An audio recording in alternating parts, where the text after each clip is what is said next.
Play no horário igual agora, hein? É 9 e 5 certinho? Exatamente. Nossa. Boa! Show de bola. Caramba, exato, né? No momento exato a gente chega aí. Bom dia, boa tarde, boa noite. Bom dia. É isso aí.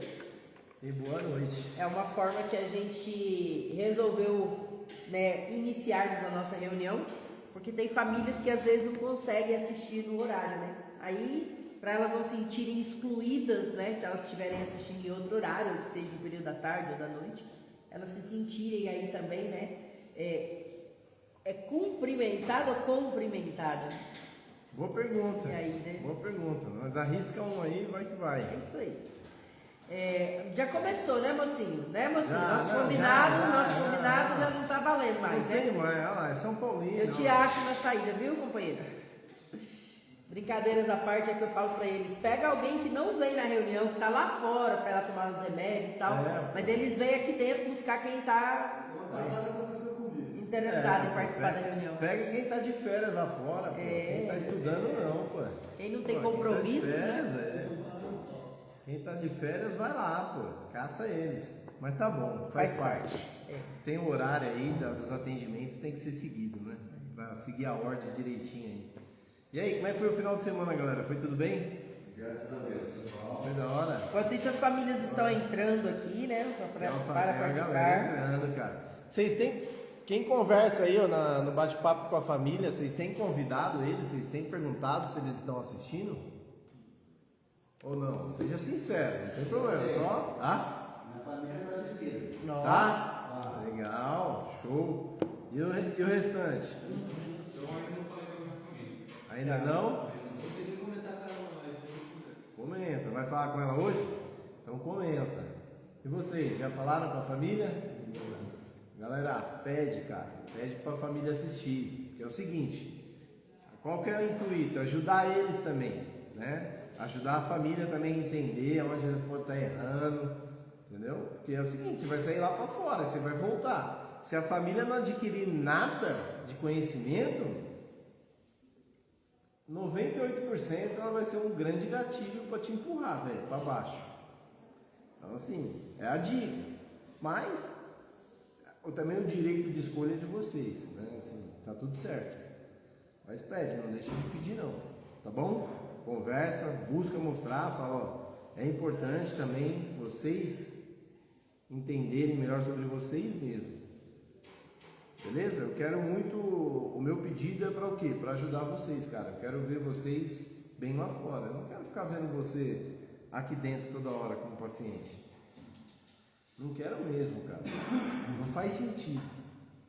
Então por isso que eu pego no pé e peço sempre para a família assistir. Só que eu também preciso que vocês também conversem com eles, para eles entenderem que é importante eles assistirem, eles participarem dessas aulas, para melhorar lá fora o relacionamento de vocês, porque senão, né, vai continuar aqueles atritos, vai continuar aquela comunicação, vai continuar aquele descrédito, vai continuar aquele julgamento, vai continuar aquela crítica, e aí a gente sabe para onde que leva tudo isso, né? Para o retorno aqui, beleza? É isso, né, Ney? O que você acha? Tá certinho. E para você, família que está assistindo aí, ó, quem está assistindo, quem está conseguindo manter aí uma sequência, parabéns, parabéns, mesmo, porque é isso daí, poucas famílias têm aderência, tá? Então, se você está assistindo aí, parabéns para você, sou feliz por você estar aqui, isso me deixa grato, né, eu e a Letícia, por esse tempo que a gente está aqui buscando ensinar vocês e mostrar, né, o quanto vocês precisam aí conhecer da dependência química, o quanto vocês precisam conhecer aí da inteligência emocional para a vida de vocês se tornarem melhores, independente do outro, tá bom? A mudança na sua vida só depende de você. E aí é importante conhecer, aí é importante se autoconhecer, para que você saiba lidar melhor contigo mesmo. Bora lá? Bora. Eu já para iniciar, eu quero mandar um grande abraço, né, para dona Angelina. Ela é avó de uma paciente, né, que está na ala feminina, e assim, toda semana, desde a primeira vez que ela recebeu o convite, eu vejo o rostinho dela aqui do começo ao fim. Então eu sempre fico olhando, às vezes eu fico com o celular na mão, é porque eu estou olhando quem está participando, eu printo a tela para depois saber de quem que era parente, de qual dos pacientes. E a dona Angelina, ela está sempre aqui, e ela é a avó de uma paciente, aí você fala, nossa, mas a pessoa mais de idade e tal, buscar, querer aprender. Então assim, não tem idade para a gente aprender, e ela teve um dos livros que eu mostrei aqui, e passado alguns dias, a neta dela, quando a gente foi fazer a reunião, que a gente faz também na ala das mulheres, veio me falar, minha avó comprou um livro que você indicou, fez pedido, o livro já chegou. Então, é assim, ó, é você transmitir aquilo que te faz bem e outras pessoas também acolherem. Eu espero que tenha ajudado ela, né, o livro aí, como me ajudou quando eu li o livro, que é das 700 Narrativas Poderosas. Então, assim, é importante as famílias participarem. Tem muitas famílias que mandam mensagem, que agradecem, que têm desenvolvido, entendido que eles também têm dores, que eles podem não ter ido buscar a fuga como vocês foram em alguma substância lícita ou ilícita, mas a fuga deles às vezes tem sido na comida em exagero, na compra compulsiva, na fofoca, né, em vários caminhos aí que tem prejudicado todos eles. Então é importante todos nós, quem tem sentimento tem que participar das reuniões para poder aprender e entender um pouco mais.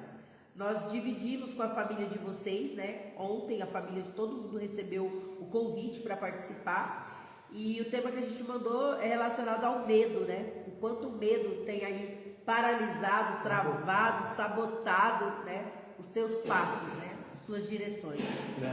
Na vida de todos, né? É o medo. Sempre é o medo que faz a gente pegar um caminho errado, sempre é o medo que faz a gente hesitar, sempre é o medo que faz a gente se sabotar. É o medo, cara, né? E o medo, ele faz parte da vida do ser humano desde sempre, né? Tem o medo da sobrevivência e tem o medo da falta de quê? De crer, da falta de fé. O medo da sobrevivência eu tenho que ter, que é o, por exemplo, né, eu tenho medo de colocar minha mão no fogão, no fogo aceso ali no fogão. Opa, por quê? Porque eu sei que aquilo vai queimar a minha mão e vai prejudicar eu fisicamente. Mas tenho medo da falta de fé e de crer, né? O medo de achar que eu não sou capaz, o medo de achar que eu não sou merecedor, o medo de achar que eu não vou ser aceito. Nossa, cara, esse medo aí, cara, é onde joga todo mundo lá para baixo. E esse medo, ele é produzido através da substância? Não, porque ele vem antes da substância. Então, olha como ele está introduzido na vida da sociedade hoje, na vida das pessoas, na vida da família. O medo. E o que faz esse medo crescer ou não na minha vida? A falta de fé, a falta de crer no meu poder superior e saber que eu sou um grande indivíduo, um grande ser humano. Saber que eu sou amado, que eu sou respeitado, que eu sou direcionado, muito antes de que qualquer outra pessoa que venha me conhecer. Por quê? Porque é o poder superior que já sabe isso de mim. E quantas pessoas hoje estão vivendo lá fora que não está passando perto disso? Está vivendo uma vida disfuncional. Quantas vocês acham? Né? Quantas pessoas que está deixando esse medo sabotar a vida delas? E quantas pessoas que deixam esse medo sabotar a vida delas está buscando colocar o crédito na sua vida? Quantas você acha que tem lá? Vamos lá, seu nome mesmo? Cleito. Dentro do seu nicho parental, tá? Quando eu falo nicho parental, primo, tio, irmão, pai, mãe, esposa, o geral, sabe? O núcleo parental. Família é quem vive com você hoje dentro da sua casa. Parental é aquele que se estende para fora, né? Quantas pessoas hoje, não cita nomes, tá? Mas quantas pessoas hoje você acha que tem muito medo na vida delas e você vê as pessoas tendo um resultado ruim dentro do seu nicho parental? Você tem uma ideia ou você acha que não? Tá tudo perfeito? Uns dois, com a vida disfuncional. E que nem usa droga, não é isso? Usa também? Mas e quem não usa? Você reconhece? Fora do nosso parentesco, tudo. Cara, é assim, ó. Vamos lá. Vamos trazer aqui para você. Vou trazer aqui uma linha para você pensar e imaginar. Sabe? Às vezes você vê uma pessoa dentro do ninho parental que a vida financeira bagunçada, está sempre endividado. Ou às vezes você vê um parente que está sempre cuidando da vida do outro. Ou você vê um parente que está sempre disfuncional com os outros. Tem alguém assim? Gente, por que as pessoas vivem dificuldade financeira?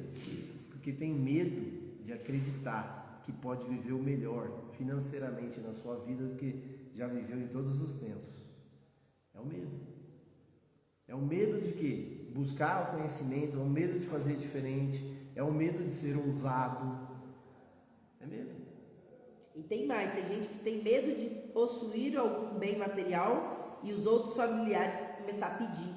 Você acredita nisso? É muito louco. Mas a gente já conversou com pessoas que falam assim, olha, eu tenho medo de crescer na vida, de ter financeiro, porque aí fulano, beltrano, que nunca me valorizou, que nunca olhou para mim, vai começar a pedir dinheiro, porque eu vejo que eles fazem isso com quem tem um pouco mais na família, e aí eu tenho medo de crescer, porque senão vou ter que ajudar os outros. Aí você fala, gente, mas como assim? Você vai deixar de ter uma vida extraordinária, viver o melhor, porque você tem medo de alguém te pedir algo e você se posicionar e dizer, não vou te ajudar, não quero, entendeu? Do mesmo jeito que eu fiz por mim, você pode correr atrás e fazer por você.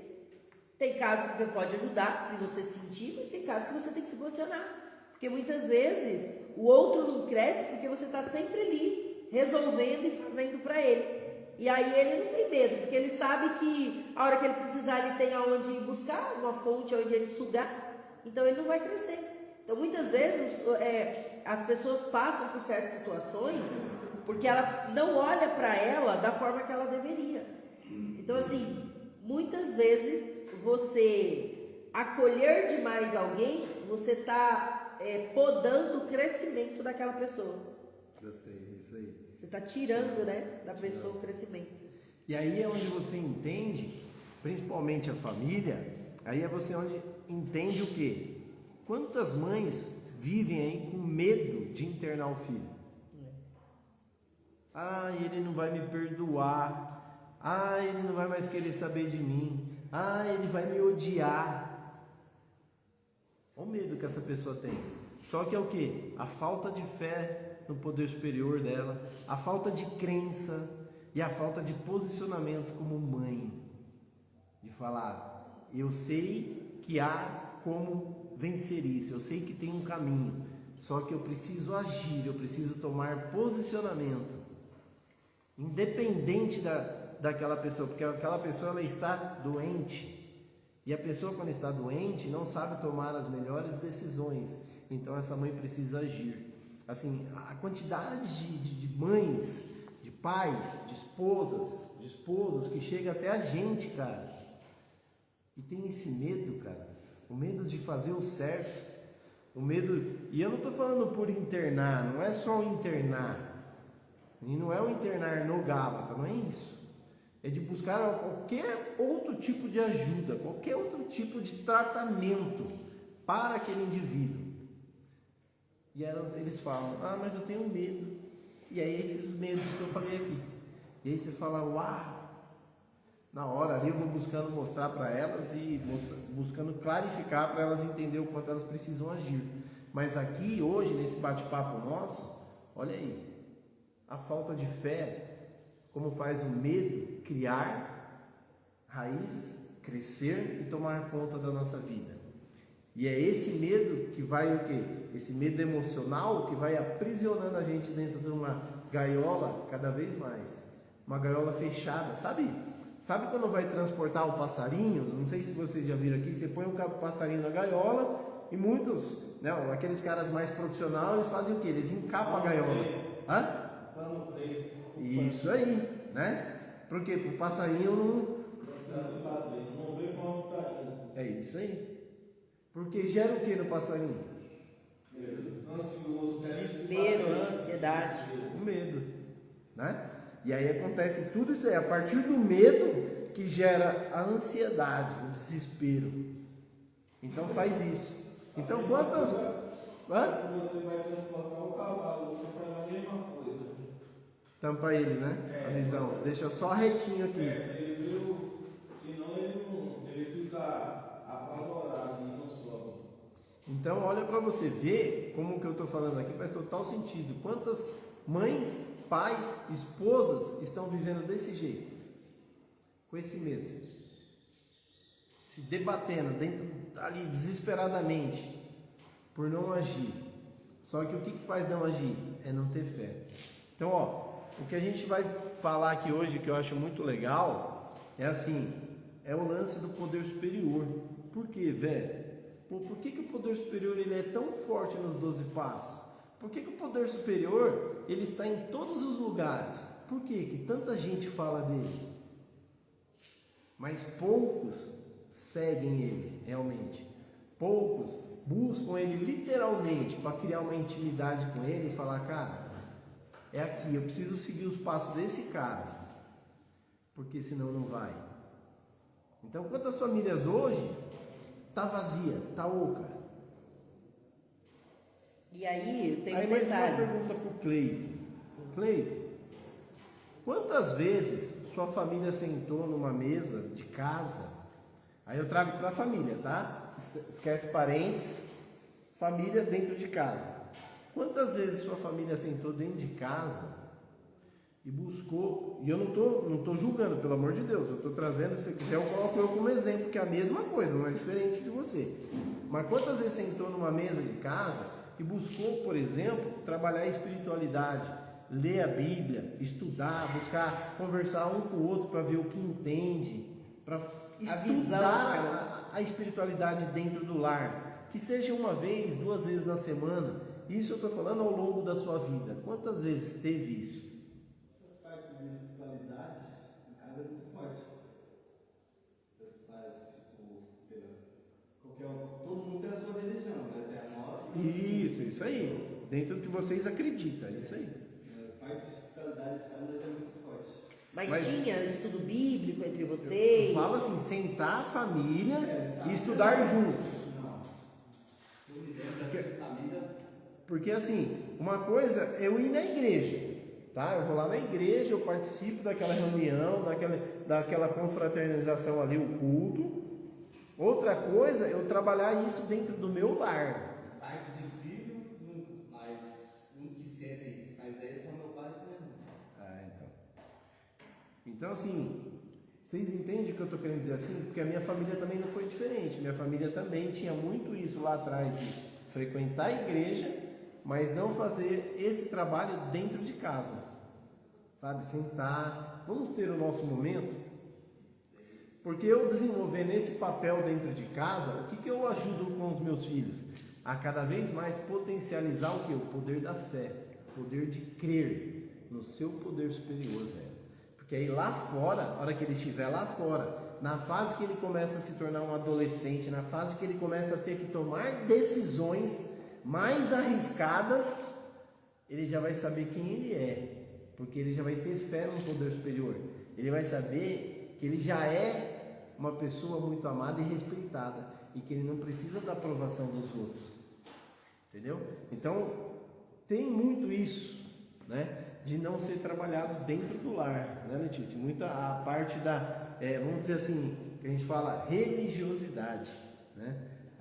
As pessoas vivem muito a religiosidade, mas trabalha pouco, se desenvolve pouco a espiritualidade. E é isso que faz o quê? Afetar a identidade, uma identidade que eu acho que é fundamental, que é o quê? A da capacidade, de você saber da sua capacidade de resolver obstáculos e vencer na sua vida. E assim, ó, o que eu vejo com relação ao medo, quanto mais a gente alimenta ele, mais ele vai minando a nossa fé em acreditar. Então assim, ó, o que a gente vê muito é filhos, né, de pais religiosos demais. Então os pais criaram uma visão da crença que eles acreditam e eles não param para sentar com o filho e perguntar o que o filho acredita, o que o filho pensa. Eles não dão oportunidade, eles impõem. E aí esse filho vai gerando medo, né, de mostrar que ele acredita em outras coisas, ou explicar o que ele pensa, ou se posicionar. E aí quando se torna adulto, às vezes ele não tem a mesma visão que o pai e que a mãe. E aí com isso, ele acaba muitas vezes gerando aquele medo de desrespeitar pai, desrespeitar mãe. E aí ele acaba buscando alguma fuga, porque ele não sabe lidar com aquilo. Então assim, será que os meus medos estão literalmente, né, minando quem eu sou? Estão travando o meu crescimento e eu não estou percebendo? Então precisa pensar sobre isso, né? E muitas vezes o medo que paralisa a gente, que trava a gente de crescer e evoluir, é um medo que ele é mais uma fantasia do que uma realidade. Então quantas vezes você sente medo por algo, mas depois de um tempo você olha e fala, nossa, eu tinha tanto medo daquilo e não era nada daquilo. Então muitas vezes tem pais e mães, como o Alex trouxe, né, que às vezes fica, mas eu não vou internar o meu filho, eu não vou colocar porque senão ele não me perdoa, porque senão ele vai ficar revoltado. A gente está dizendo que a internação é 100% garantida? Não, o nosso índice aqui é baixíssimo, mas é melhor do que você deixar ele na rua, correndo um grande risco de não acordar no outro dia. E assim, já teve mães e já teve paciente que fala, olha, eu cansei, já estou na 6ª, na 7ª internação, eu saio lá fora, 10 dias que eu recaio e a família nem pisca, me manda de volta. E aí o cara falou, eu tô cansado, porque eu já sei que se eu sair lá fora e pisar na bola, eu venho de novo. Aí ele consegue manter ali 2, 3, 4 meses, aí recai a família, não, eu mando de volta. Chega uma hora que o cara fala, cara, eu tô cansado de viver institucionalizado. Eu preciso tomar um rumo na minha vida lá fora, porque senão eu vou viver de clínica em clínica, de hospital em hospital, e internação em internação, e a vida tá passando. E aí a pessoa toma aquele choque e fala, não é isso que eu quero, não. Só que aí precisa de posicionamento, precisa deixar o medo de lado, porque senão esse medo vai continuar impedindo você de viver o melhor para você e para os seus, né? E é muito legal, sabe? Porque assim, ó, quem aqui tem medo de rótulo? De ser rotulado? Levanta a mão aí, quem tem medo de ser rotulado? Eu tenho. Com o olhar dos outros, né? Ah, tá tímida essa mão aí, vai, levanta aí. Cara, ó que louco. Poucos levantaram a mão, mas todos têm o medo do rótulo, de ser rotulado lá fora. E olha que interessante, cara, um medo que se desenvolve muito, o medo de ser rotulado careta, medo de ser rotulado ó o crentezinho, medo de ser rotulado, ih, lá vem o religioso, medo de ser rotulado como o quê? O caretão, o bobão. Para você, velho, sair, para você conseguir vencer a dependência química, cara, 2 pontos fundamentais. É começar a desenvolver um conhecimento maior sobre a espiritualidade e realmente se entregar para a espiritualidade, se entregar para o poder superior e falar, cara, age na minha vida, mostra para mim o que eu preciso fazer, trabalha em mim, tudo que o senhor quer trabalhar, e começar a seguir. Você vai ter que se abster, velho, do mundo lá fora. Você vai ter que se abster de muita coisa mundana. E é isso que pode trazer todos esses rótulos que eu falei que você tem medo aí. É isso. Você vai ter que se arriscar, você vai ter que ser ousado a participar, a se envolver em um novo ambiente, a se envolver com novas pessoas, a se envolver em novas situações, cara. Do jeitinho que você achar mais confortável para você, mas você vai ter que fazer isso. Então, às vezes, Cara, onde eu posso começar a fazer essa mudança? Onde eu posso começar a quebrar esse medo? Aqui dentro, cara. Parar de frequentar as rodinhas que você sabe que já não está rolando. Sabe? O medo de, começar a frequentar todas as reuniões e vir um outro e falar, mano, você é bobão, você vai ficar ouvindo esses caras, você vai ficar frequentando todas as reuniões. Pô, você tem medo disso, você sabe que você tem. Dos caras colar em você e falar isso. De começar a te achar o caretão. Então lá fora vai ter que ser muito mais forte, você vai ter que ser ousado, velho. Só que essa ousadia você vai encontrar onde? No poder superior. Sabe? Entregar e acreditar. Entrega, velho. Se entrega para ele e fala, cara, eu acredito no que o Senhor está ensinando para mim. Pô, o que os 12 passos, o que a sala de AA, o que a sala de NA ensina, velho? É trabalhar o quê? Espiritualidade, brother. É trabalhar a ação, é trabalhar comportamento, pensamento. A casa de oração que você vai, se não frequenta, vai procurar, velho. Você vai ter que achar. Não tem como, cara. Não tem como você não estar agarrado, velho, nisso. É isso que vai fortificar o quê? A sua base. Para você eliminar, para você tirar esse medo emocional que está fazendo você toda hora, velho, buscar a recaída. Toda hora, velho. É medo. Esse medo emocional que está dominando a sua vida já há muito tempo. É isso que você tem que olhar e falar, cara, não, eu não quero mais isso. Mas, eu estou aprendendo onde que eu posso buscar para mim não viver mais isso. Para não deixar mais esse medo dominar a minha vida. Todo indivíduo tem direito, pode ser que você não saiba disso, mas todo indivíduo tem o direito, tá? De quê? De crescer, de evoluir, de se desenvolver. Isso é uma bênção divina, cara. Isso é uma bênção divina que todos nós temos. Mas a gente, pelo medo, a gente não enxerga, velho. A gente acha que a gente não. O fulano se deu bem, o fulano conseguiu aquilo. Pô, mas ele é diferente. Ele tem mais sorte, ele teve isso, ele teve aquilo. Esquece, cara. Você também pode. É só você que ainda não enxergou a sua capacidade e o seu merecimento. E aí você fica sentado na cadeira de vítima, achando que você não pode, que você não tem sorte, que você não é capaz. Todos somos. E todos merecemos. Nós já viemos com isso, velho. Essa é uma bênção que Ele já colocou na nossa vida, na vida de cada ser humano que aqui nasce, que vem para este plano terrestre aqui, para viver, para crescer, para dar frutos.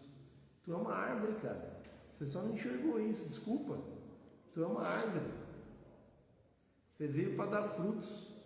E aí é muito legal isso que você está trazendo, porque dentro, para quem acredita, né, na espiritualidade, no poder superior, a gente acredita em Deus e respeita, né, o que vocês acreditam, quer o que seja, né, mas para quem acredita aí e busca a leitura da Bíblia, tem lá escrito, vim para que tenham vidas e a tenham em abundância. Mas essa abundância porque é só para os outros, é só para alguém da minha família, é só para o meu vizinho, é só para aquela outra pessoa e para mim não. Por que não? Se eu também acredito no mesmo poder superior, por que a vida abundante é para os outros? Então, e aí, aí vem outra parte, né? Quando o Alex diz assim, nós somos uma árvore para dar fruto, porque dentro da mesma Bíblia que a gente busca ler e acreditar, tem lá uma parte que quando Jesus viu a árvore que não produzia fruto, o que ele falou? Corta ela, tira, porque se a função dela é para dar fruto, se ela não está dando fruto, arranca daqui. Então assim, será que eu estou dando fruto? Ou o medo está me paralisando de produzir os frutos que eu posso produzir? Ou o medo está me paralisando de olhar a minha real identidade? E quando eu digo a minha real identidade, é ver a minha base, né? Eu sou filha de um Deus, de um poder superior maior. E como filha ou filho desse poder, eu posso todas as coisas porque Ele me fortalece todos os dias. Mas eu tenho medo disso. Por que eu tenho medo? Porque a minha fé está sendo minada pelos rótulos que os outros colocaram. pelo olhar que os outros têm para mim, pela fala que os outros já usaram comigo, nos momentos que muitas vezes eu não estava bem comigo mesmo. Então, quantas vezes a gente não está bem e aí vem um familiar, vem alguém que nos ama, que a gente sabe que nos ama, só que por não terem conhecimento, eles usam de comunicação que faz a gente ter medo de crescer, se desenvolver, porque a gente acha que não é pra gente, a gente acha que a gente não é capaz, a gente se sente incompetente. Então assim, Deus não nos deu um espírito de covardia, mas de poder, amor e equilíbrio. Será que eu estou fazendo por onde? Colocar isso no meu dia a dia? E é muito louco isso, né, Alex? Porque o teu Alex escolheu o tema, né, pra gente poder passar para as famílias. E aí à noite, eu não sei se vocês já perceberam, eu tô numa gripezinha bem legal aqui. Tem hora que até eu sinto que a voz muda, né, a tonalidade. E aí ontem à noite eu fiz um chá, falei, vou deitar mais cedo e tal. E aí eu sentei, aí peguei do lado da cama o devocional. Normalmente se lê de manhã, né? Aí eu falei, eu vou ler alguma coisa aqui, enquanto eu tomo chá, ele dá uma esfriadinha para mim deitar e dormir. E aí eu tinha feito disparo para todas as famílias e tal, e eu tinha visto que o tema era sobre medo, né? E aí eu li a parte que eu tinha marcado, eu sempre deixo marcado, né, com um marcadorzinho, o que eu vou ler. E aí eu li Autoridade Espiritual. E assim, as 3 últimas linhas, gente, eu chorei, né, antes de dormir, agradecendo o poder superior, porque diz assim, ó, não é poderosa, muitas vezes o medo, ele vai te atacar de forma mais forte, ele vai te atacar em forma de acusações, vai dizer para você, você não está fazendo o suficiente, você não é poderosa ou poderoso o suficiente, você não está amando o suficiente, você em si não é suficiente, mas por causa de Jesus nós responderemos, em Cristo somos mais que suficiente. Então assim, ó, eu sou forte porque em Cristo me foi dado o poder, o amor e o equilíbrio. E aí, hoje de manhã, revisando, né, os slides, eu vejo que o Alex colocou uma frase igualzinha ao livro, poder, amor e equilíbrio. Eu falei, cara, assim, não tem como não ser o poder superior nos direcionando, porque assim, ele nunca leu esse devocional, é um devocional meu, para mulheres, né? E ontem eu resolvo ler, quando eu abro em cima a mesma frase. Hoje, quando eu olhei de manhã, que eu fui dar uma olhada nos slides, eu falei, não estou acreditando. Eu falei, eu vou levar o livro, que eu vou ler o trechinho, quando chegar na parte ali, poder, amor e equilíbrio. Quer mais sintonia? Quer mais confirmação do que a gente traz, do que a gente faz? Talvez para quem está nos ouvindo ou para quem está aqui, fala, será que realmente é isso? Mas a gente sabe que o que a gente está fazendo tem um propósito maior. A gente já tem conhecimento do quanto a nossa entrega toda semana já tem ajudado e transformado vidas. No sábado, a gente passou sexta, sábado e domingo em treinamento. 3 dias, das 9 da manhã às 9 da noite. E aí, quando foi no sábado, a gente estava numa decisão de tomar uma decisão muito importante de mudança, de mais evolução, mais conhecimento. E aí eu olhei para o Alex e falei, daí, vamos tomar essa decisão e tal, vamos. Demos um passo. E a gente acredita muito que a gente dá o passo e Deus coloca o chão, né? A gente precisa dar o passo e na sequência Ele vai colocar a base. E aí a gente deu esse passo, mas não deu 15 minutos. Eu recebi uma mensagem de uma paciente que ela teve em tratamento com a gente 3 internações e ela saiu já tem 8 meses e ela está mantendo a sobriedade. E eu tenho ajudado, graças a Deus, Deus tem me capacitado para ajudar muito ela. Em muitos momentos ela está na abstinência, ela me liga, ela me manda mensagem, eu estou ali como suporte. E aí quando foi na sexta-feira, e eu já tinha falado para ela um mês atrás para assistir uma reunião nossa que falava sobre o poder da rejeição. E ela é uma das coisas que pega muito emocionalmente, é a rejeição, né? E aí eu já tinha falado para ela assistir, ela não tinha assistido. Aí quando foi sábado ela me mandou, oi Ale, veio no meu celular uma recordação de 2023, quando eu estava no pagode sendo feliz. E isso me desencadeou várias lembranças e a abstinência pegou muito forte. Eu já tomei 2 diazepam E eu falei, eu vou ver alguma coisa no YouTube, um louvor, para ver se eu me acalmo, porque senão eu vou acabar tendo recaído e não é isso que eu quero. E quando eu abri, aí ela printou a tela do computador, ela falou, quando eu abri, o que apareceu entre várias telinhas era o poder da rejeição, a sua cara e a do Alex. Ela falou, é isso que eu preciso ver. Quando eu comecei a assistir o conteúdo de vocês, eu já fui me acalmando mais, eu lembrei que você já tinha me sugerido e eu ainda não tinha visto. Isso prova mais uma vez o quanto você é impulsionada e Deus age através da sua vida para me ajudar. Não sei como te agradecer por mais uma vez, de alguma maneira, Deus ter colocado você mais uma vez no meu caminho para que eu não buscasse uma fuga. Já estou bem melhor, gratidão por você existir, continue fazendo o que você faz porque tem me ajudado muito. Eu me emocionei muito, porque eu falei, Deus, era a confirmação que eu precisava para dar esse passo mais ainda na minha evolução, no meu conhecimento, para abençoar outras vidas, ajudar outras pessoas. Então assim, fiquei mais tranquila ainda da decisão que tomamos. Mas por que a gente traz isso? Porque muitas vezes o medo também quer nos paralisar. O medo também, não é porque a gente está aqui trazendo esse conhecimento para vocês, que tem hora que a gente não tem medo. Tem. Só que como eu lido com ele? Uma das coisas que eu aprendi é, o medo é que tem que ter medo de mim. E quando eu sinto medo por algum fator, eu paro, eu respiro e eu digo para mim mesmo, o medo é que tem que ter medo de mim. Porque eu sou muito maior do que esse medo. Esse medo ele não vai me paralisar. Porque eu tenho algo muito maior para entregar para as pessoas. E às vezes você sentada e vai dizer, Letícia, mas o que eu tenho de maior ou de melhor para entregar para os outros? Eu não tenho conhecimento, eu não tenho o desenvolvimento que vocês estão tendo, mas você pode começar a buscar. A sua família precisa de você.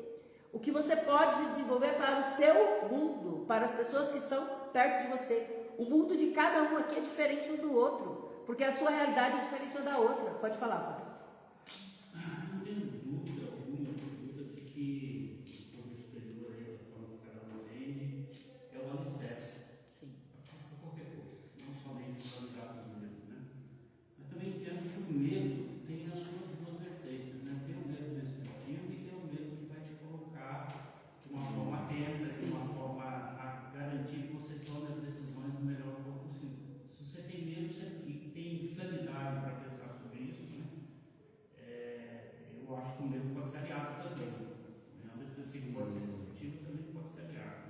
Se eu aprender como o medo age no meu dia a dia, eu posso pegar esse medo e transformar em coisas positivas. Legal.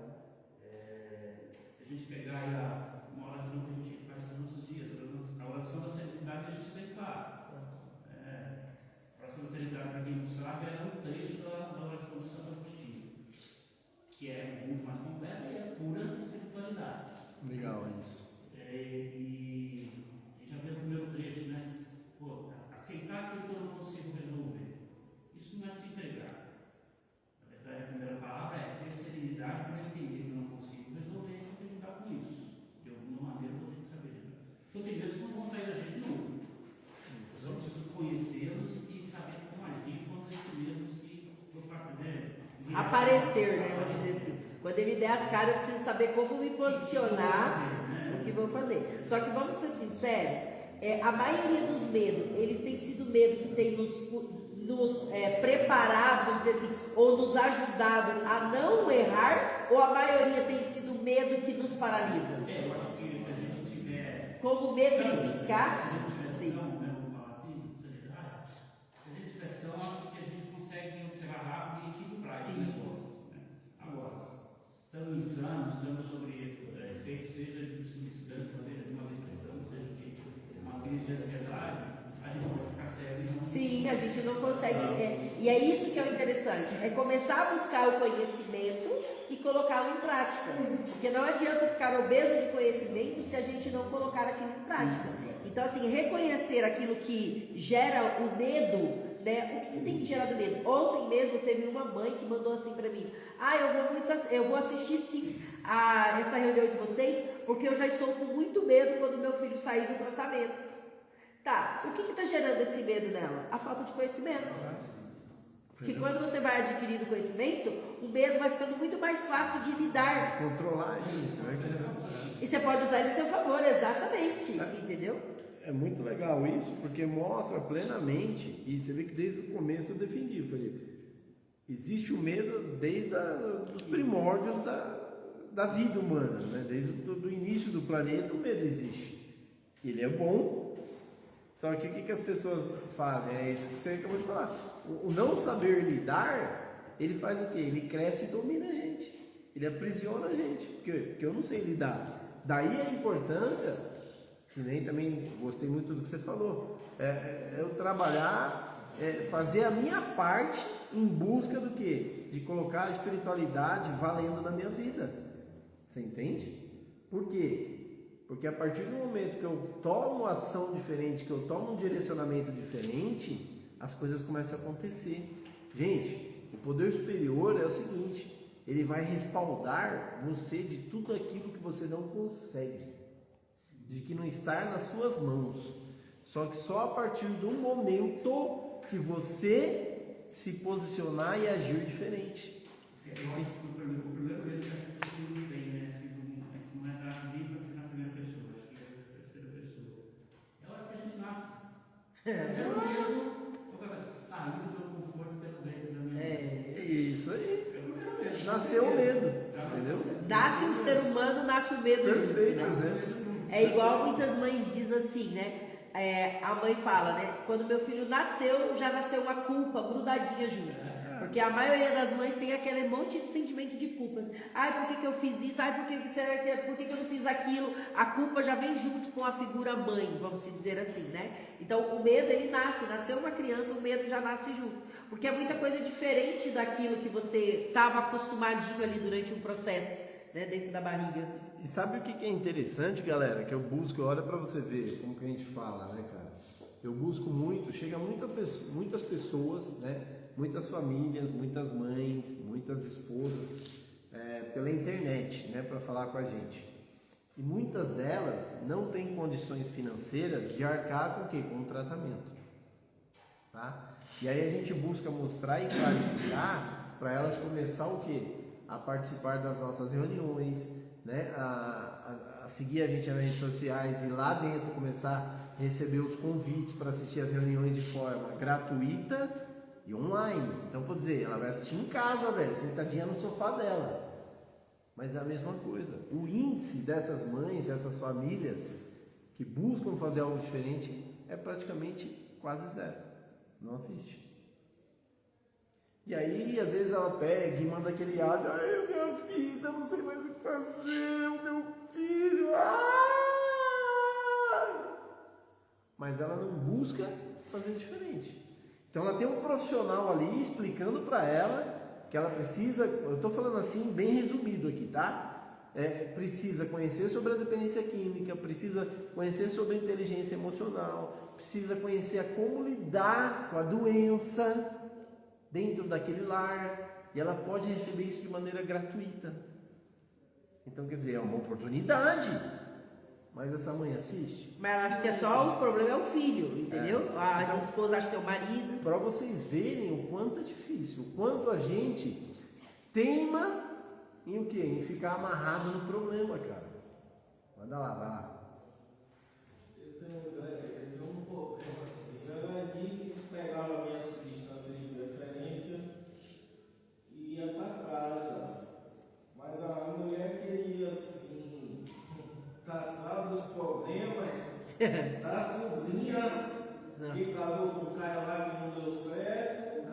Aí fica lá no WhatsApp para ver se resolve daqui, se resolve de lá. E eu de cara, me afundando. E ela depois dizia que você é um drogado. Falta de conhecimento. Você é um qualquer aí, qualquer dia desse eu vou lhe guardar. Aí depois você vem conhecendo os problemas e você me vê no assunto. Que às vezes o problema não é só você. Não. Uma das coisas que eu gosto muito de falar é assim, ó, para a família é mais fácil, né, canalizar e dizer assim, a nossa vida está toda desregulada, toda disfuncional, porque o fulano faz uso da droga, o fulano usa tal substância, o fulano é o alcoólatra. Só que por trás de um dependente químico existe uma família adoecida, e parte dessa doença não foi causada pelo indivíduo que faz uso da substância, Foi causada por essa pessoa não se conhecer, já vim de uma base desestruturada, porque assim, como será que foi os ensinamentos, por exemplo, que a sua esposa teve lá na infância? O que ela via com os pais? Então assim, ela já vem disfuncional, às vezes de um lar rompido, de divórcio, ela já vem com as dores, e aí ela chega ali e ela quer que seja tudo resolvido. Uma mãe e um pai, eles não olham para a base deles, as dores que eles carregam lá da infância, e eles transmitem isso para os filhos. Então assim, a família, ela está adoecida. É muito mais fácil eu achar alguém para dizer assim, fulano faz isso, Beltrano faz aquilo, a minha vida estaria melhor se fulano não fizesse isso ou aquilo. Mas e você? O que você está fazendo para olhar para a sua responsabilidade? O que você está assumindo na sua vida para você fazer diferente? Como está a sua comunicação? Cuidando da vida dos outros, mas e a sua vida? Você está olhando, por exemplo, no seu caso, a sua mulher preocupada com o marido da sobrinha que casou mal, mas e dentro de casa, o que ela estava buscando para ser uma esposa mais parceira, uma esposa mais compreensiva, entender as suas dificuldades emocionais ali no seu núcleo. Mas é mais fácil dizer assim, o meu filho, o meu marido, ele faz isso, ele faz aquilo, por isso que a minha vida está desse jeito. Mas e você? O que você está fazendo para ter conhecimento, para acolher aquela pessoa que muitas vezes você fica só criticando, você fica só apontando? Então a gente precisa buscar conhecimento. Eu tenho esse problema com a minha família e tal, de medo de impor, e eles acham que eu sou o problema e voltam para cá. Como é que eu posso fazer para mudar isso? Tá. Você tem medo de se posicionar com a sua família? De me posicionar em impor que precise de um tratamento, eles também, eles entrarem em uma terapia, né? Sim, também. Para poder me entender e eu entender eles. Legal, sua pergunta. Quer falar? Cara, eu acho que eu vou Pode falar falar. um e você Tá. fala o outro. Eu acho que o primeiro passo é você conversar com o seu... Quem que é o seu conselheiro terapêutico? Então, não sei se você já trocou essa ideia com ele, vai trocar e pedir para ele marcar uma reunião, um encontro assistido, né? Para você e ele te auxiliar a passar essa mensagem para sua família, ali vocês juntos, entendeu? Porque às vezes a falta de conhecimento deles já coloca muito descrédito em você. Então, às vezes, se você for falar, só você falar, eles não vão pôr crédito em você, sabe? Eles vão falar, não, fica quieto, você não sabe o que você está falando. Pode ser que aconteça isso, não estou falando que vai acontecer. Daí a importância de você conversar com o Rafael e pedir para ele te auxiliar. Como? Vocês juntos, né? Ele vai te desenvolver ali uma estratégia, vai marcar uma reunião assistida com a sua família, para você e ele juntos passar essa mensagem, mostrar para a família a importância deles buscar mais conhecimento e se desenvolver, entendeu? Para a hora que retornar você para a sua casa, eles também saber se posicionar de uma maneira diferente, através de comportamento e atitudes. E uma coisa para acrescentar isso que o Alex falou, quando você tem um intermediário, que seria o seu terapeuta, né, é você mostrar para ele, e assim, como que essas pessoas que você fala, seria pai e mãe, que você tem medo de se posicionar? Mais ou menos. Mais ou menos, tá, então vamos lá. Porque assim, o que a gente olha, como que a gente olha para a figura pai e mãe? Como autoridade. E toda autoridade deve e merece ser respeitada, tá? Primeiro ponto. Às vezes você carrega dores que o seu pai e sua mãe fizeram com você, que você não consegue expressar para eles. E que você acha que se falar que eles te magoaram, te machucaram, te ofenderam, você vai estar desrespeitando eles. Só que muitas vezes, quando nasce uma criança, já nasce a culpa, certo? Já vem junto, tá? A mãe já começa a carregar isso. Então muitas vezes a sua mãe agiu com você, o seu pai fez algo com você, que eles não têm noção o quanto te feriram aquilo. Para eles, era a melhor coisa que eles poderiam fazer e estava tudo bem. Só que você carrega essa dor e você nunca conseguiu expor. E quando essa dor pega em você, o que você faz? Você vai para a fuga. No caso, álcool ou alguma substância ilícita. Mas tem muitos outros filhos que vai para prostituição, vai para pornografia, vai para festa, vai para vários outros jogos, vai para outros caminhos. Por quê? Me posicionar, talvez eu vou estar desrespeitando eles. Aí cabe você começar a buscar conhecimento para que você possa sentar com eles, junto com o intermediário, porque se você for fazer isso sozinho, é como o Alex falou, eles já não vão acreditar mais nessa nova versão de você. Eles têm definido os erros que você já causou, os prejuízos que você já trouxe.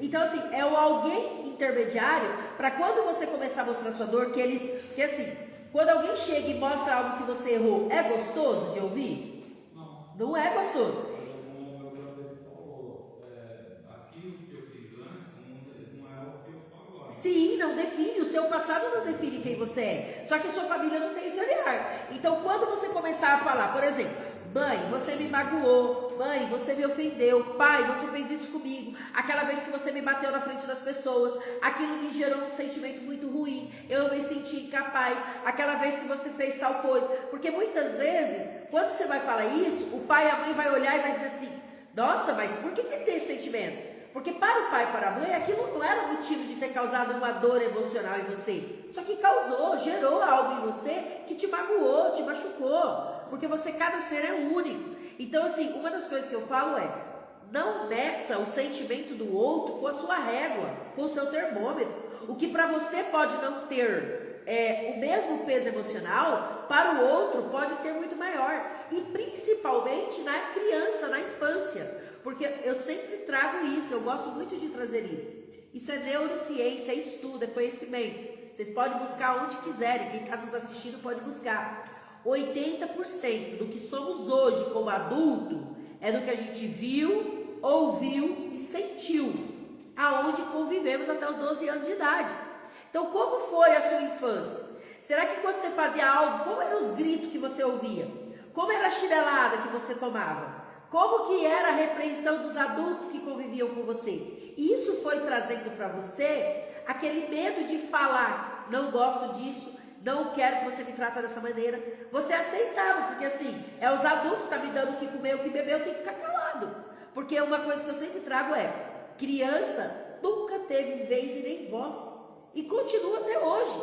Porque muitas vezes quando a criança vai expor o que ela está incomodada, os adultos, isso é frescura, você tem tudo. Eu faço tudo para você, você não precisa fazer nada. E aí a criança vai sentindo que ela não é capaz, que ela não merece expor o que ela sente. Então, hoje, como se posicionar com a família? Buscar mostrar para eles que o que você cometeu de erro lá atrás não define quem é você hoje. Porque hoje você está adquirindo conhecimento que vai te fazer ser uma nova pessoa no amanhã. Mas para isso, você precisa olhar para você e começar a desenvolver e colocar em prática, através da sua comunicação. Você começou a falar, eles se alteraram, fica quieto. Você tem o conhecimento de se entrar naquele impasse, vai ser pior. Então, fica quieto, ouve e depois, quando acalma os ânimos, você vai lá e se posiciona. Só que a gente precisa se desenvolver para isso. Não é da noite para o dia, isso requer tempo para isso, né? Pode continuar. Pode. Deu alguma dica? Ajuda já? Clareou um pouco mais, hein? Ó, galera, e mais uma vez é sempre assim, ó, importante para vocês sacar, cara. Olha a importância de estudar a Bíblia. Se você for lá na Bíblia, tem mais de 360 vezes escrito a palavra, a frase, não tenha medo, acredite em mim, vambora. Estou falando aqui grossamente, tá? Mas se você for estudar, você vai entender isso. Por que tantas vezes, cara, o poder superior está lá explicando? Cara, não tenha medo. Se eu estou falando que eu estou contigo, eu estou contigo. Então, assim, e ao longo da história, né, ao longo de todas as histórias que você também vê na Bíblia, tá lá, cara, os grandes nomes, aqueles nomes que fizeram as coisas mais diferenciadas, aqueles nomes que fizeram as coisas que estão marcadas na história, foram quem? Os improváveis. Nenhum foi preparado. Nenhum cara foi preparado na escola, foi fazer a faculdade para se tornar um grande homem na Bíblia. Todos foram os improváveis, cara. Todos foram aqueles ao qual a sociedade, descartava. Olha que louco isso, cara. Olha isso como mostra que Deus quer o quê? Pessoas que tenham coragem, que tenham coração e que tenham fé, que creem nele. É ali que ele vai agir, é ali que ele vai abençoar e vai falar, vamos junto meter marcha nessa parada aí. Aí a gente tem até a história de Gideon, né? Gideon, pô, foi o escolhido para fazer o quê? Para retomar Israel. E o cara, velho, se achava improvável. Tanto que ele falava, né? Eu sou, aqui eu tenho escrito porque eu não sei de cabeça essa parte. Eu sou o menor, o mais pobre da minha tribo. Como Deus irá me escolher? Quando chegou a mensagem que ele iria liderar o exército. Ele iria liderar a tomada de Israel. E aí, velho, um cara e mais 300 soldados venceram milhares de quê? De soldados medianitas. Milhares. Ele mais 300. Então, quer dizer, esse é um exemplo, né? Quantos não tem na Bíblia lá que você fala, cara, como é que esses caras fizeram isso? Só que eles tinham isso daí, ó. Eles tinham o quê? Coração, eles tinham coragem, e eles tinham o quê? A fé. O crer no poder superior deles, velho. De que eles estavam juntos, lado a lado, que ele não estava sozinho, que ele não era ninguém. O que você ia falar? Eu vou falar de mim, né? Vou falar de mim.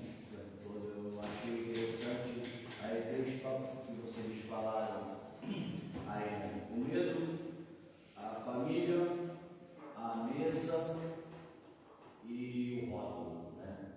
O Nathaniel, ele conheceu a droga aos 14 anos de idade.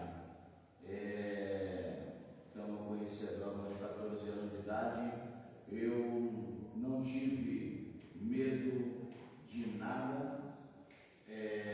Eu construí uma família, e dentro dessa família teve o momento da mesa, onde teve a mesa da família, tinha a Bíblia, tinha a oração. Dentro dessa mesa da Bíblia e da oração tinha a comunhão, tinha a alegria. E do outro lado tinha a mesa onde tinha a bebida, o jogo, tinha a droga, e na mesa do bar da alegria, ali tinha medo. Ali teve medo, ali teve morte, ali teve tristeza. Na mesa do bar eu tive o tráfico, porque eu tive a droga para mim, para fazer o tráfico, não para poder traficar, mas para ter a droga. Eu queria mais ter a droga do que para vender. Então eu me afundei na droga. O rótulo, eu nunca não liguei para o rótulo, o que as pessoas iam achar ou deixar de achar. Um conhecido meu falou assim, poxa, cara, tu teve praticamente tudo. E tu teve uma paixão enorme pela droga, que tu não percebeu a tua volta, o que tu ganhou e o que tu perdeu. Eu acho que na verdade tu perdeu muita coisa e não valorizou, por causa da paixão maior que tu teve pela droga. Essa é a 4ª internação.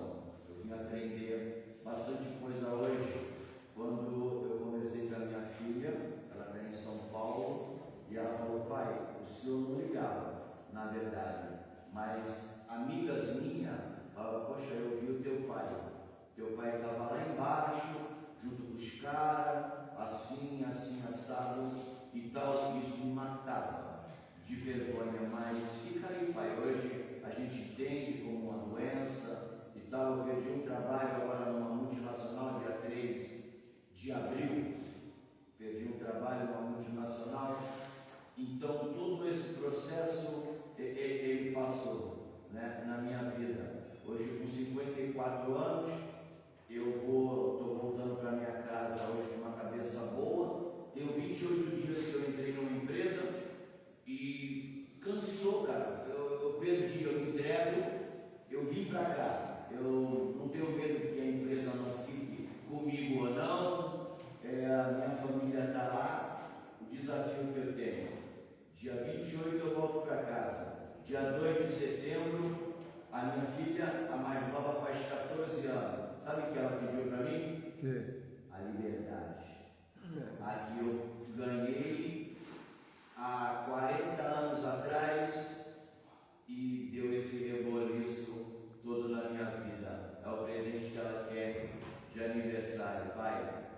quero a minha liberdade.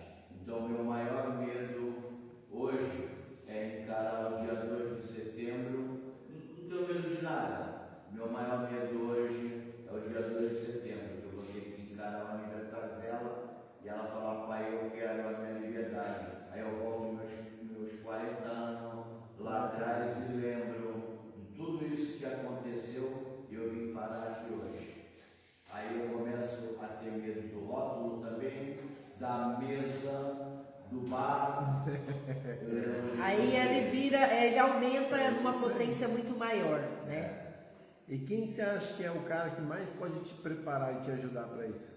Eu mesmo. Quem mais? Deus. Então, qual será que é o pedido que você já está fazendo para ele? Já vem com certeza. É isso aí. Entendeu? Se entrega, velho. E não tenha, velho, não ouse. E se precisar passar o dia inteiro buscando conversar com ele, o dia inteiro falando: cara, eu tô aqui, eu quero a sua ajuda. Me ajuda, me prepara para o dia 2, me ensina o que, coloca na minha boca, vai colocando na minha boca as palavras que eu vou precisar usar no dia 2, vai colocando no meu coração o sentimento que eu vou precisar ter no dia 2, vai me trazendo conhecimento, vai me colocando pessoas que vão me preparar para o dia 2.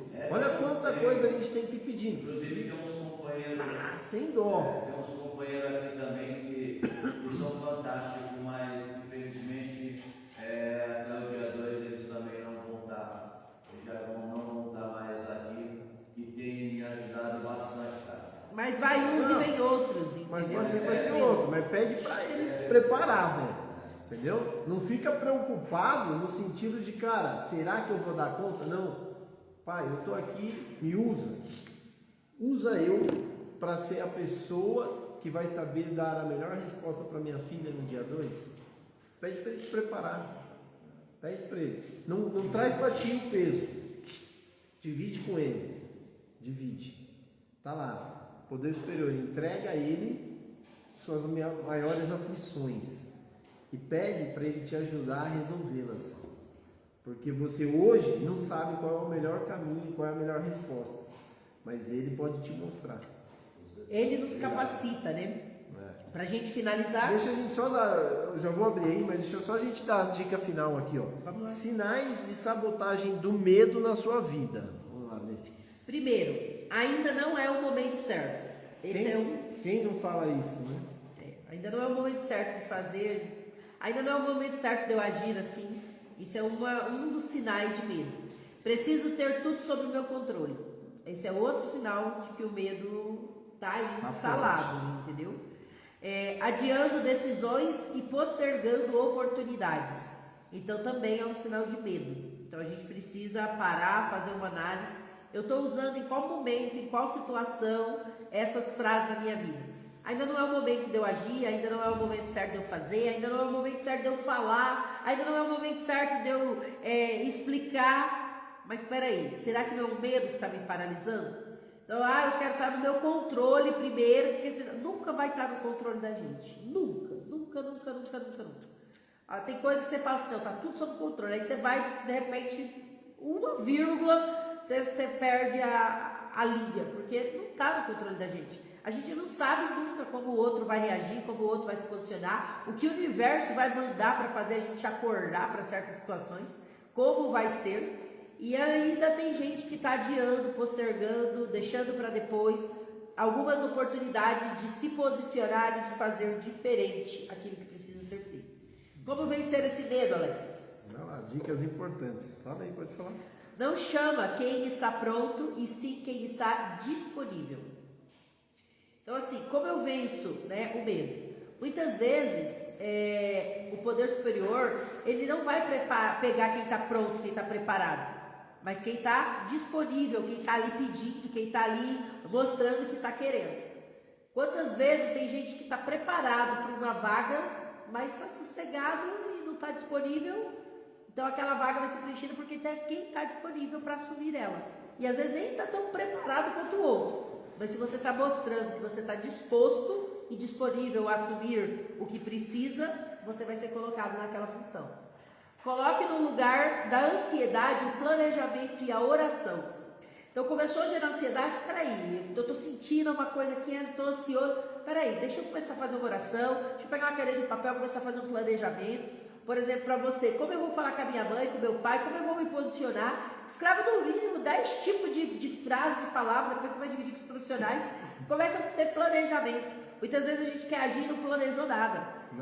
Muitas vezes a gente quer fazer e não preparou. 99%, né, velho? A gente age sem planejar, velho. E aí é onde dá merda pra caramba. Tem uma frase que eu ouvi uma vez que diz assim, ó, nos Estados Unidos, né, eles planejam, por exemplo, 10 anos para construir algo e em 1 ano eles executam.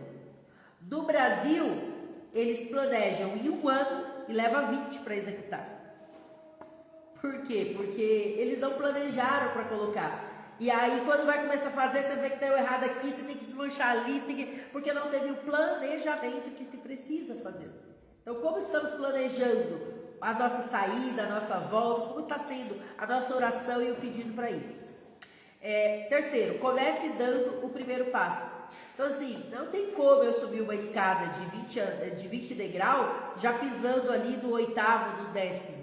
Eu tenho que começar, eu posso até pisar do segundo para o 4º ou para o 5º, mas quando eu chegar lá em cima, talvez o que eu não aprendi no primeiro degrau vai me fazer falta, que é a base.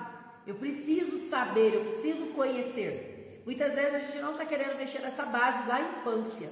O que fizeram comigo, o que falaram comigo, quais as dores que eu carrego, para me perdoar em primeiro lugar, perdoar as pessoas que fizeram o que fizeram, porque olhar e pensar, eles não tinham conhecimento, eles não tinham informação, me trataram como me trataram, porque foi assim que eles foram tratados. Eu perdoo eles por isso, mas eu não carrego mais essa sensação, esse sentimento de incapacidade, de impotência por causa disso. Quarto, conecte-se a pessoas que te tragam coragem e que te dê fé. Então tem muitas pessoas que vai trazer para você aí um posicionamento, uma palavra, uma comunicação que vai te encorajar. Não cola em pessoas que são negativas, que só estão para baixo, porque isso vai tirar de você o seu olhar e a sua fé. E aí mude a mentalidade e se eu fracassar, o poder superior estará comigo. Então tem que começar a mudança de mentalidade, né? Enquanto a gente fica usando esse pensamento, e se eu fracassar? Putz, e se eu não der conta? E se eu pisar na bola? Cara, muda isso daí, velho. Muda, velho. O poder superior tá comigo, velho. E eu vou meter marcha, velho. Sabe? Eu não vou dar ré não, velho. Eu vou pra cima e eu vou vencer. Eu vou ser diferente a partir de hoje. Essa mudança, essa pequena mudança de mentalidade vai fazer, já vou te passar, João. Essa mudança aí vai te dar total, o quê? Força, total impulsionamento para você fazer diferente. Agora, se você continuar achando que você é fracassado, que você não dá conta, que você, não tem sorte, aí você já está fardado a continuar onde você está. Entendeu? E aí a última constância aqui, ó, né? Você nunca estará 100% pronto. Mas o poder superior vai estar 100% com você todos os dias. Então, jornada. Você tem uma ferramenta, velho. Quem aqui já assistiu Star Wars? Você tem um sabre na mão e não está sabendo usar, cara. Você tem o poder da força na sua mão, na sua mente, que você não está sabendo usar, porque você não está acionando ele, você não está chamando ele, você não está apertando o botão do fala comigo, age na minha vida. Então você nunca vai estar 100% pronto para resolver tudo, mas ele vai estar 100% contigo. Só que ele precisa que você dê o primeiro passo para ele providenciar a bênção que você tanto quer. Beleza? Vamos as duas perguntas, tá? Uma aqui que a gente precisa encerrar. Vai lá, ela aqui. Eu queria falar de mim, eu fui de idade, eu conheci as drogas. Aí fui me aproximando do tráfico de drogas, fui evoluindo, ganhando esse dinheiro, comecei a me envolver. Aí fui me afundando cada vez mais, comecei a roubar. Em 2019 eu tive um livramento e uma semana antes eu tinha ido na igreja e o pastor falou para mim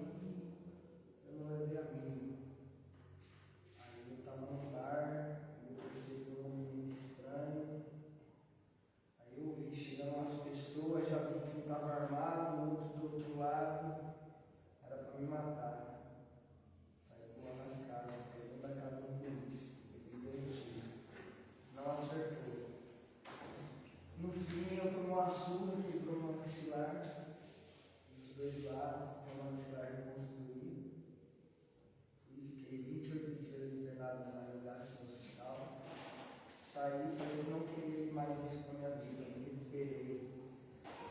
Depois de algumas semanas de recuperação, o que eu vou fazer? Acabou que assim me prendeu. Escapei de novo, não me levaram. Conheci uma mulher que é a mãe do meu filho e assim, eu estava bem, só que ela me incentivava a usar, ela me dava dinheiro.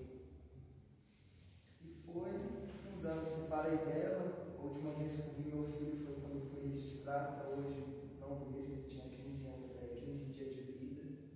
Conheci uma outra que é a mãe da minha filha, que hoje ela tem 6 anos.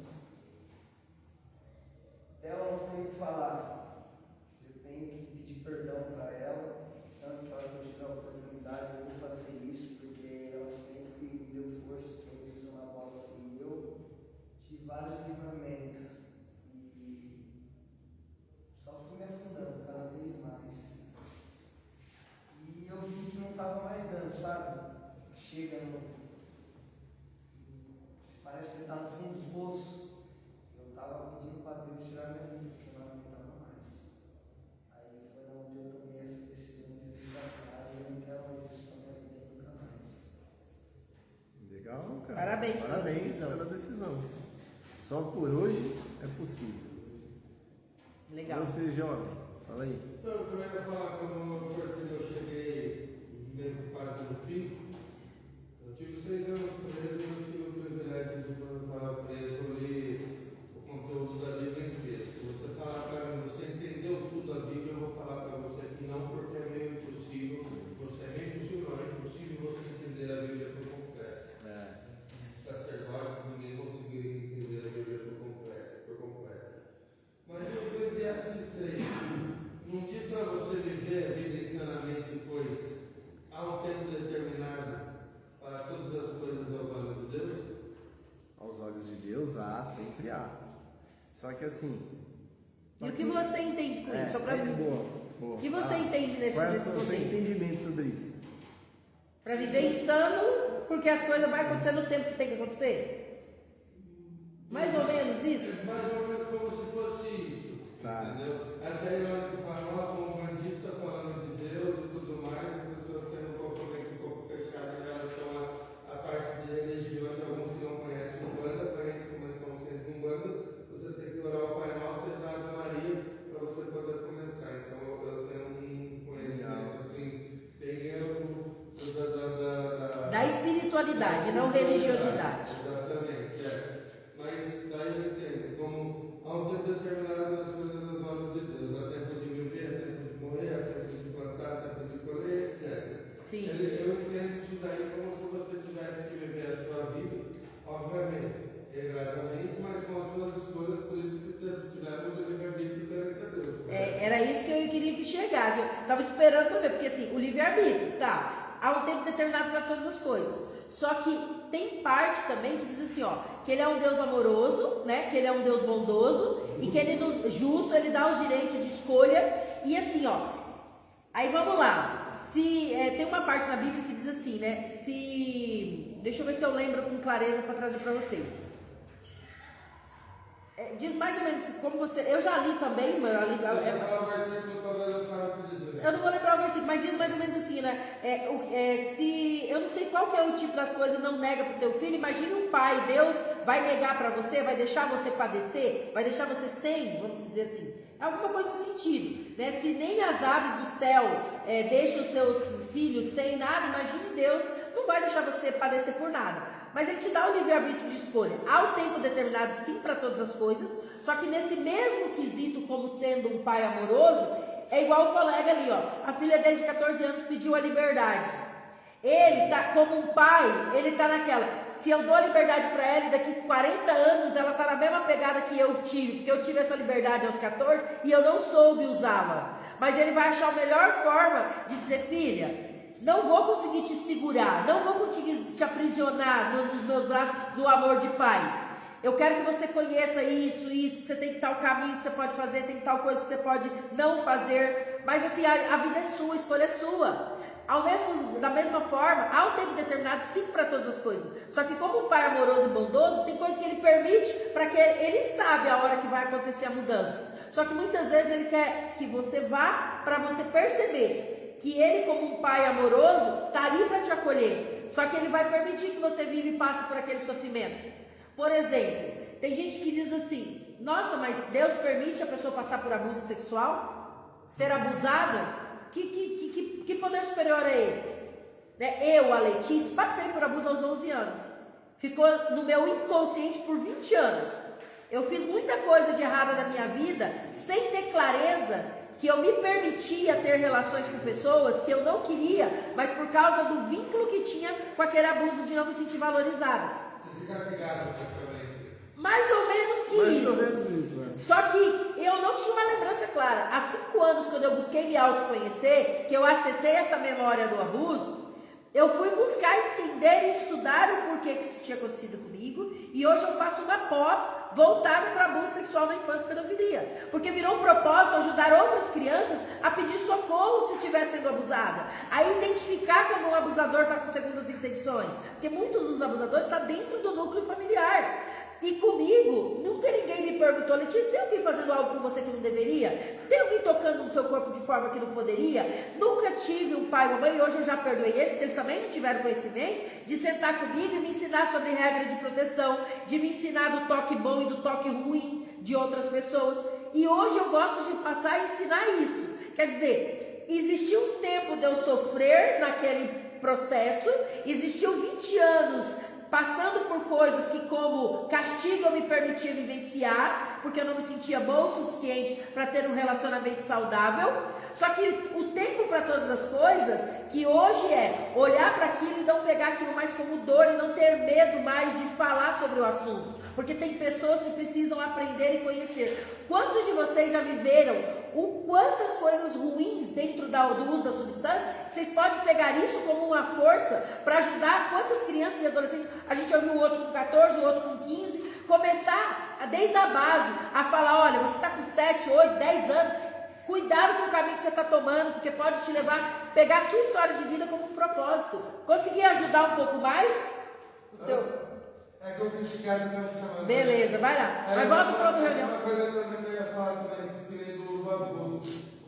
Você acha que um estuprador ou pedófilo mereceria o perdão? Porque também diz na Bíblia uma coisa em Provérbios: "Sinta exatamente de todo o seu coração que eu vos perdoarei." Como também diz: "Onde tiver um macho para prender meu nome, eu estarei lá." Você acha que isso daí seria algo que... É um assunto bíblico, um assunto que normalmente a gente fala de política, religião e... futebol. Se discute, né? Mas pode te falar, eu perdoei o meu abusador. Perdoei. Porque eu olho hoje que tudo aquilo que ele me fez sentir de dor lá atrás, hoje tem um propósito de ajudar outras pessoas. Talvez outras pessoas, dependendo do tipo de abuso, nunca vai perdoar. E aí cabe a cada um olhar aquilo e pegar como uma dor ou pegar como um propósito. Foi bom o que ele fez? Não, não foi bom. Me machucou muito, doeu muito? Sim.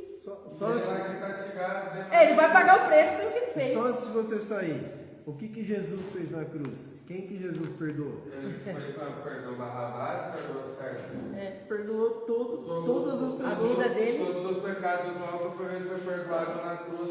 Ali tinha, ele perdoou quem? Ladrão, ele perdoou estuprador, ele perdoou assassino. Mas você acredita nessa frase, vindo exatamente de todo o seu coração, que eu vos perdoarei? Cara, que é isso? É a gente abrir o nosso coração e falar: cara, tá aqui, é seu. O coração não é nosso, o coração é dele. Então o perdão não é de Deus, o perdão é nosso. Claro, é quem tem que perdoar sou eu. É esse ponto que eu queria dizer. Se eu não perdoar, quem vai sofrer sou eu. Você só vai perdoar o outro se você não se perdoar em primeiro lugar, quem você vai perdoar? Eu gostei muito disso de falar com vocês, eu vou lá por causa do psiquiatra. Terça-feira que vem estamos de volta aí. Também, Volta aí. obrigado, De gente. nada. Até mais. Então, assim, gente, pra gente finalizar, não vamos deixar o medo nos paralisar. E mais uma vez a frase final: você nunca estará 100% pronto, mas o poder superior estará 100% com você na sua jornada. Gravem isso, coloquem isso todos os dias. Quando você falar, eu não estou pronto, eu ainda não estou preparado, mas quem está comigo está sempre pronto e preparado para me dar a força que eu não tenho, para me capacitar naquilo que eu não sou capacitado, porque Ele sim me fez, Ele sabe as minhas fraquezas e Ele está ali pronto para me ajudar. Basta que eu recorra a Ele na hora da necessidade, É certo? isso aí, beleza? Fechou? Gratidão, gente. Tá no final do papel. Finaliza aí, Alex. Gratidão, família.